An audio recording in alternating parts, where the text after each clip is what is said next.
வணக்கம் மக்களே. நம்ம ஸ்டாக் ஃபண்டமெண்டல் சீரீஸ்ல நம்ம ஒரு ஸ்டாக்கை ஒரு லாங் டேர்ம் இன்வெஸ்டரா அனலைஸ் பண்றதுக்கு தேவையான எலமெண்ட்ஸ்லாம் என்ன என்ன அதை எப்படி தெரிஞ்சுக்கிறது, எப்படி பார்க்கணும் அப்படிங்கிறது ஒரு ஒரு வீடியோல நம்ம பார்த்துக்கிட்டு வரோம். அதை தொடர்ந்து இன்னைக்கு நம்ம பார்க்க போறது பார்த்தீங்க அப்படின்னா revenue growth, return on equity, இந்த ரெண்டு பேராமீட்டர் அல்லது இந்த ரெண்டு எலமெண்ட் பத்தி தான் இன்னைக்கு நம்ம பார்க்க போறோம். ஃபர்ஸ்ட் நம்ம பார்க்க போறது பார்த்தீங்க அப்படின்னா ரெவென்யூ growth. ரெவென்யூ growthங்கிறது ஒன்றும் இல்லைங்க, ஒரு கம்பெனி அவங்க ஜென்ரேட் பண்ணக்கூடிய மணி தான், அவங்க பிஸ்னஸ் மூலமா அவங்க ஜென்ரேட் பண்ணக்கூடிய மணி தான் ரெவன்யூ சொல்லுவோம். இந்த ரெவன்யூங்கிறது பார்த்தீங்க அப்படின்னா அவங்க செலவினங்களை கழிக்கிறதுக்கு முன்னாடி உள்ளக்கூடியது தான் இந்த ரெவன்யூ. இது அவங்க ஒரு பொருளை விற்கிறது மூலமாவோ இல்லை ஒரு சர்வீஸ் மூலமாவோ அவங்க கம்பெனிக்கு ஈட்டக்கூடிய ஒரு மணி தான் இந்த ரெவன்யூன்னு சொல்லுவோம்.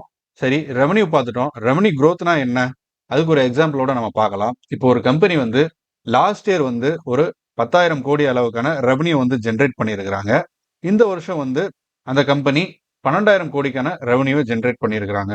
ஸோ இதுல ரெவன்யூ growth-ஐ கால்குலேட் பண்றதுக்கு ஃபார்முலா பார்த்தீங்க அப்படின்னா லாஸ்ட் இயரோட ரெவன்யூவை இந்த இயர் ரெவன்யூல இருந்து கழிக்கும் போது பிளஸ் லாஸ்ட் இயர் ரெவன்யூவை அதை வர்ற வேல்யூவை டிவைட் பண்ணி 100 மல்டிப்ளை பண்ணா கிடைக்கிறது தான் ரெவன்யூ growth. ஸோ இந்த எக்ஸாம்பிள் இருந்து லாஸ்ட் இயரோட ரெவன்யூவான 10,000 கோடியை இந்த இயரோட ரெவன்யூவான 12,000 கோடியில இருந்து சப்ராக்ட் பண்ணி லாஸ்ட் இயரோட ரெவன்யூவான இந்த 10,000 கோடியால டிவைட் பண்ணும்போது நமக்கு கிடைக்கக்கூடியது பார்த்தீங்க அப்படின்னா 2,000 கோடி டிவைடட் பை 10,000 கோடி. ஸோ இதுல இருந்து நமக்கு கிடைக்கக்கூடிய வேல்யூ பார்த்தீங்க அப்படின்னா ரெவன்யூ growth 20%. ஸோ இந்த ரெவன்யூ growth தான் ஒரு ஒரு கம்பெனியோட ஏர்னிங் ரிப்போர்ட் வரும்போது டாப் லைன்ல இடம் பிடிக்கக்கூடிய ஒரு முக்கியமான ஒரு எலமெண்ட் பேராமீட்டர். ஸோ இந்த ரெவன்யூ growth ஒரு பாசிட்டிவ் பெர்சன்டேஜ்ல இருக்கும்போது தான் அந்த கம்பெனி ஒரு நல்ல பர்ஃபார்மன்ஸ் பண்ணியிருக்குது அந்த ஃபினான்ஷியல் இயர்ல அப்படிங்கிறதுக்கான ஒரு அர்த்தம். இந்த ரெவன்யூ growthங்கிறது ஒரே இண்டஸ்ட்ரிக்குள்ள இருக்கக்கூடிய கம்பெனிஸ், அதாவது நேற்று நம்ம சொன்னோம் இல்லையா, ஒரே செக்டார்ல இருக்கக்கூடிய கம்பெனிஸ் தான் கம்பேர் பண்ணணும்.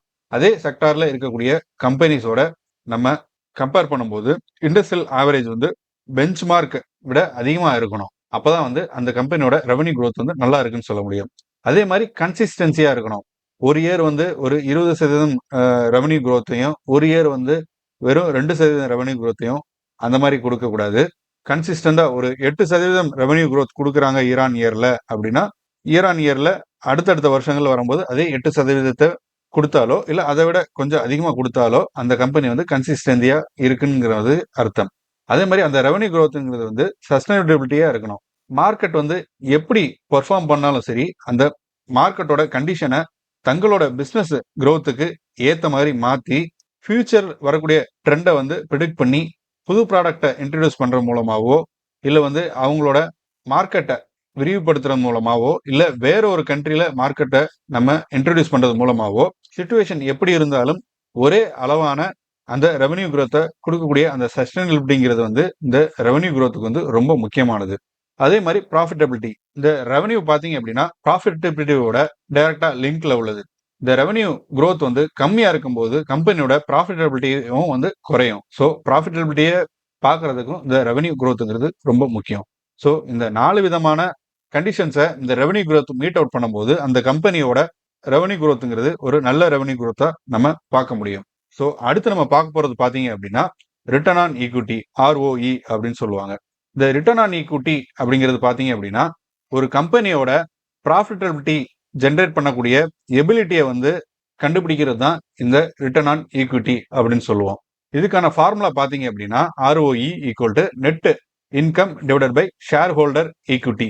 இந்த நெட் இன்கம்ங்கிறது பார்த்தீங்க அப்படின்னா ஒரு கம்பெனியோட total revenue, cost of goods sold, operating expenses, interest expenses, tax plus other income minus other expenses, இதெல்லாம் நம்ம மைனஸ் பண்ணி பிளஸ் பண்ணும்போது கிடைக்கக்கூடியதுதான் இந்த நெட் இன்கம். இதுக்கு ஒரு எக்ஸாம்பிளோட நம்ம பார்க்கலாம்.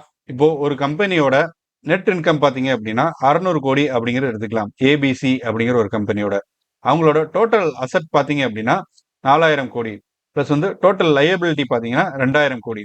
இந்த ஷேர் ஹோல்டர் ஈக்விட்டியை நம்ம கண்டுபிடிக்கிறதுக்கு total asset plus total liability, total அசெட்னா அவங்களோட மொத்த அசையும் சொத்து மதிப்பு பிளஸ் டோட்டல் லயபிலிட்டிஸ் அப்படின்னா அவங்களோட மொத்த கடன், இந்த ரெண்டோட டீட்டெயில்ஸ் நமக்கு தேவைப்படும். இதை வச்சுதான் ஷேர் ஹோல்டர் ஈக்விட்டி நம்ம கால்குலேட் பண்ண முடியும்.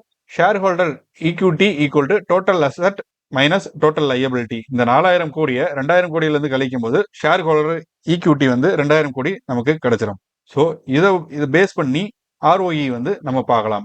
ஆல்ரெடி நெட் இன்கம் பார்த்தீங்கன்னா 600. ஸோ ஆர்ஓஇ ஃபார்முலா படி 600 கோடி டிவைடட் பை 2000 கோடி. இப்போ இது வந்து 0.30 அப்படின்னு சொல்லலாம், இல்லை அப்படின்னா 30% அப்படின்னு சொல்லலாம். ஸோ இந்த கம்பெனியோட டேட்டாஸ் வச்சு பார்க்கும்போது ஷேர் ஹோல்டர் ஈக்விட்டி பார்த்தீங்கன்னா 2000 கோடி, ஆர்ஓஇ பார்த்தீங்கன்னா 30%. அதாவது இந்த கம்பெனி ஒரு ரூபா ஜென்ரேட் பண்ணும் போதும் 30 பைசா அளவுக்கான ப்ராஃபிட்டை வந்து ஜென்ரேட் பண்றாங்க ஷேர் ஹோல்டருக்கு. இதுதான் இதோட அர்த்தம். சிம்பிளா புரிஞ்சுக்கோங்க. இந்த 30%ங்கிறது ஒரு ரூபா ஜென்ரேட் பண்றாங்க அப்படின்னா அதுல வந்து 30 பைசா வந்து அவங்களோட ப்ராஃபிட்டா இருக்கும். ஸோ நம்ம அடுத்து ஒரு கம்பெனியோட ஃபண்டமெண்டல்ஸ் நம்ம பார்க்கும்போது அதுல நம்ம ஆர்ஓஇங்கிற வேல்யூ வந்து ஒரு 20%, 50%, 40% அப்படின்னு இருந்துச்சு அப்படின்னா அது ஒரு ரூபா ஜென்ரேட் பண்றதுக்கு 40 பைசாவா 20 பைசா ப்ராஃபிட் அவங்களுக்கு கிடைக்குதாங்கிறத நம்ம பார்க்கலாம். ஸோ இதுல இருந்தே நமக்கு தெரியும் ஆர்ஓஇ பெர்சன்டேஜ் வந்து கம்மியாகும் போது அதோட ப்ராஃபிட்டபிலிட்டிங்கிறது வந்து கம்மியா இருக்கும் அப்படிங்கிறதுக்கு அர்த்தம். நெகட்டிவ்ல போனுச்சு அப்படின்னா அந்த கம்பெனி ப்ராஃபிட்லேயே ரன் ஆகல அப்படிங்கிறது சரிங்களா. ஸோ ஒரு நல்ல ஆர்ஓஇ இருக்கக்கூடிய ஈக்விட்டி ஸ்டாக்ங்கிறது 15% மேல இருந்தா அது வந்து ஒரு நல்ல ஆர்ஓஇ இருக்கக்கூடிய ஒரு கம்பெனி. அதாவது 15% அளவுக்கு நமக்கு ப்ராஃபிட் ரிட்டர்ன் கொடுக்கக்கூடிய கம்பெனியா இருக்கும். அந்த கம்பெனியில் நம்ம ஒரு 100 ரூபாய் இன்வெஸ்ட் பண்ணோம்னா 15 ரூபா ரிட்டர்னோட 115 ரூபாங்கிறது வேல்யூவேஷன்ல அது இருக்கும். 10ல இருந்து 15% ஆர்ஓஇ இருந்தா அது ஒரு நல்ல ஒரு சாலிடு பினான்சியல் பெர்ஃபார்மன்ஸ் கொண்ட ஒரு ஈக்விட்டி ஸ்டாக்கா இருக்கும். பிலோ 10 இருந்துச்சு அப்படின்னா அந்த கம்பெனி வந்து ஷேர் ஹோல்டர்ஸோட அமௌண்ட்டை வந்து ப்ராப்பரா யூஸ் பண்ணி ப்ராஃபிட் வந்து ஜென்ரேட் பண்ணல அப்படிங்கிறதா அதோட அர்த்தம். ஸோ இந்த ஆர்ஓஇயை நம்ம மோஸ்ட்லி ஒரு கம்பெனிகள் கூட கம்பேர் பண்றதை விட அந்த ஆர்ஓஇயை அந்த செக்டாரோட பெஞ்ச்மார்க், அதாவது இண்டஸ்ட்ரியோட ஆர்ஓஇயோட கம்பேர் பண்ணோம் அப்படின்னா நமக்கு அந்த கம்பெனி எப்படி பர்ஃபார்ம் பண்றது தெரிஞ்சிடும். இப்போ ஒரு ஃபார்மா செக்டர் இருக்குது அப்படின்னா ஒரு கம்பெனி அவங்களோட ஆர்ஓஇ வந்து ஒரு 20% இருக்குது. அந்த ஃபார்மா செக்டாரோட ஆர்ஓஇ பார்த்தீங்க அப்படின்னா ஒரு 15% இருக்குது. அப்படிங்கிற பட்சத்துல அந்த கம்பெனி வந்து நல்லாவே பெர்ஃபார்ம் பண்ணுது, செக்டாரோட ஆர்ஓஇயோட நல்லாவே பெர்ஃபார்ம் பண்ணுதுன்னு அர்த்தம். ஸோ இது செக்டாரோட ஆர்ஓஇயை விட அந்த கம்பெனியோட ஆர்ஓஇ கம்மியா இருக்கு அப்படின்னா அந்த கம்பெனி வந்து மேனேஜ்மெண்ட் ஷேர் ஹோல்டரோட அமௌண்ட்டை ப்ராப்பரா யூஸ் பண்ணி ரெவன்யூ வந்து ப்ராஃபிட் வந்து ஜென்ரேட் பண்ணல அப்படிங்கிறது அர்த்தம். ஸோ இன்னைக்கு வீடியோல இந்த ஆர்ஓஇ அண்டு ரெவன்யூ க்ரோத் இந்த ரெண்டோட இம்பார்ட்டன்ஸ் என்னங்கிறது நமக்கு தெரிஞ்சிருக்கும். ஸோ வேற ஏதாவது உங்களுக்கு இந்த 2 எலமெண்ட் அல்லது இந்த 2 பேராமீட்டர்ல உங்களுக்கு சந்தேகங்கள் இருந்தா கமெண்ட் செக்ஷன்ல கமெண்ட் பண்ணுங்க, நான் உங்க டவுட்ஸை கிளியர் பண்றேன். ஸோ லாங் டேர்ம் இன்வெஸ்டரா கண்டிப்பா இந்த ஃபண்டமெண்டல்ஸ் வந்து நமக்கு தெரிஞ்சிருக்கணும். தெரிஞ்சிருந்தா மட்டும்தான் ஒரு கம்பெனியோட ஏர்னிங் ரிப்போர்ட் வரும்போது அதுல வரக்கூடிய இந்த பேராமீட்டர் வேல்யூஸ்லாம் வந்து கம்பெனி பெட்டரா பர்ஃபார்ம் பண்ணியிருக்கா இல்லையா அப்படிங்கிறது நம்ம தெரிஞ்சுக்க முடியும். அது மூலமா நம்ம லாங் டேர்ம் இன்வெஸ்டர்ஸா நம்ம இன்வெஸ்ட்மெண்ட்டை ஒரு சேஃபா நல்ல க்ரோத்துக்கு கொண்டு போகிறதுக்கான சான்சஸ் வந்து நமக்கு கிடைக்கும். ஸோ இந்த வீடியோ உங்களுக்கு பிடிச்சிருந்தா லைக் பண்ணுங்க. மேலும் இது மாதிரியான ஸ்டாக் மார்க்கெட் ரிலேட்டடான இன்ஃபர்மேஷனுக்கு நம்ம சேனலை சப்ஸ்கிரைப் பண்ணுங்க. ஃப்ரெண்ட்ஸ் அண்ட் ஃபேமிலிக்கு வந்து ஷேர் பண்ணுங்க. தேங்க்யூ.